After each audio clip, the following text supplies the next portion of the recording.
শীতটা বেশ জাঁকালো। গায়ের হাড়গুলো সব ঠকঠকিয়ে কেঁপে কেঁপে উঠছে। ওরে বাবা, মনে হচ্ছে সেই ঠকঠকানির আওয়াজ বাইরে থেকেও লোকে শুনতে পাবে।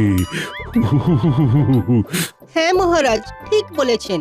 শীতের ঠেলায় কাঁপছি মোরা, লাগছে দাঁতে দাঁত। সারাক্ষণ উনুন জেলে পোহাতে হবে হাত। বেশ বলেছো, বেশ বলেছো।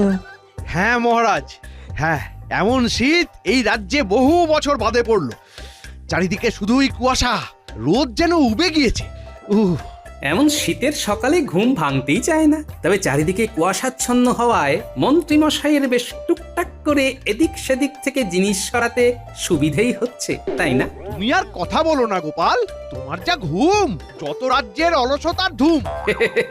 তা মন্ত্রীমশাই কিন্তু এই শীতেও ওনার বদভ্যাসটা ঠিক